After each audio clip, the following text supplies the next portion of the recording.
a mensagem da cruz.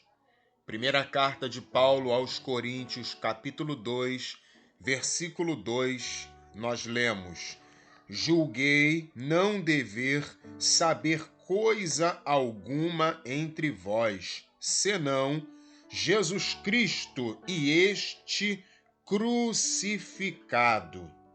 O apóstolo Paulo foi um irmão nosso em Cristo, que abraçou a importante missão, o importante compromisso de anunciar a mensagem da cruz, a mensagem de um Cristo, de um Messias crucificado. Mensagem essa que, por sua vez, fala de duas coisas que precisam ser conhecidas, entendidas e muito bem compreendidas para então entendermos o que realmente é a mensagem da cruz. Número 1.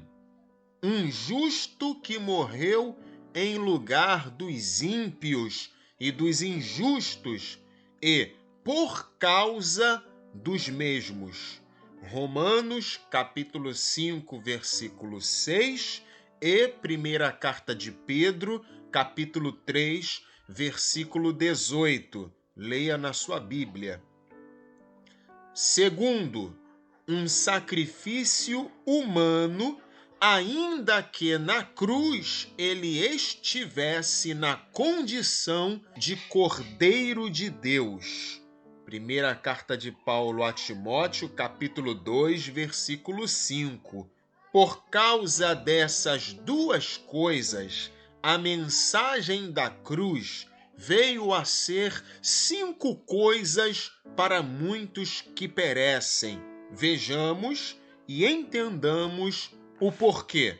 Número 1, uma contradição. Por quê?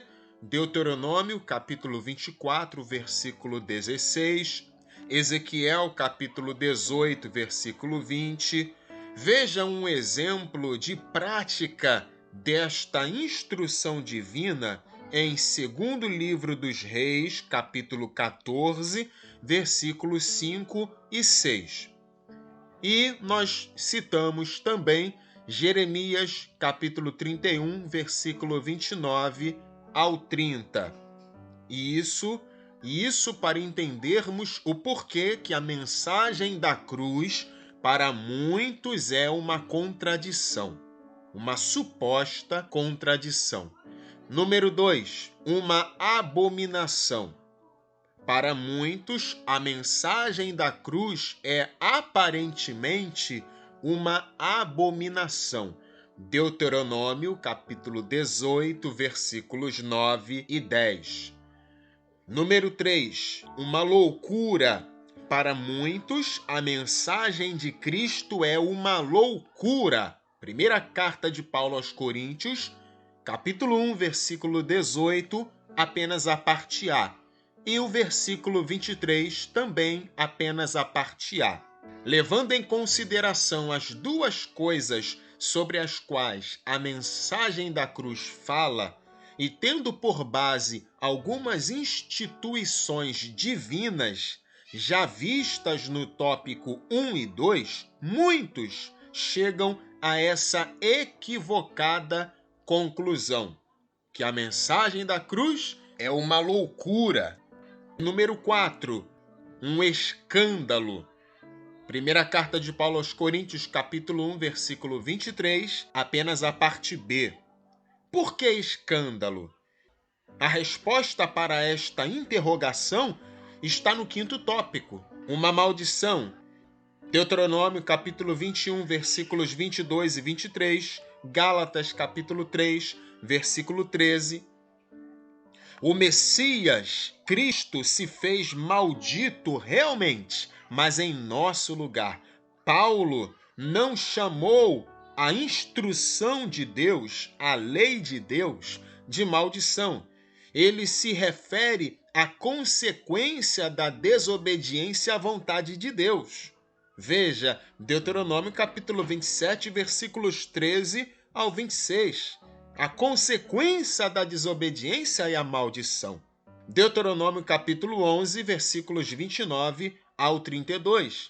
A mensagem da cruz em si é uma verdadeira bênção de Deus, primeiramente para os judeus e depois para toda a humanidade. Para nós que cremos, tanto dentre os judeus quanto dentre as nações, que fomos iluminados pelo Espírito de Deus, a mensagem da cruz é mais do que simplesmente uma bênção. Ela é, número 1, o poder de Deus. Número 2, a sabedoria de Deus. Primeira carta de Paulo aos Coríntios, capítulo 1, versículo 24.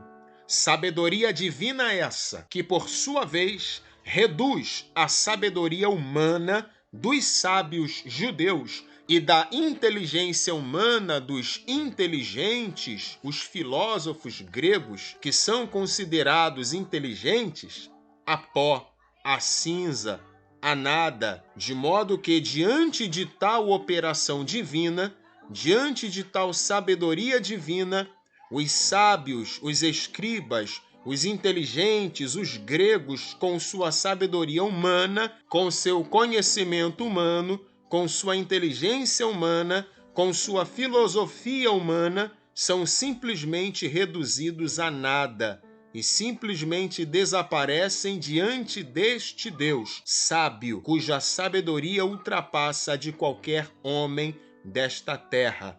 Versículos 19, 20 e 25. Veja que realmente é o que diz em Lucas 2, versículo 34. Diante disso, só podemos fazer o que o próprio Paulo recomendou em Romanos 16, versículo 27. Leia na sua Bíblia. Se a morte de um justo, mas pecador, resultou em expiação, desviou a ira divina de sobre o povo, que dirá o sangue de um justo santo sem pecado? Leia Números capítulo 25, versículos 6 ao 15. Creia nesta mensagem divina de todo o teu coração e abrace-a com toda a tua força.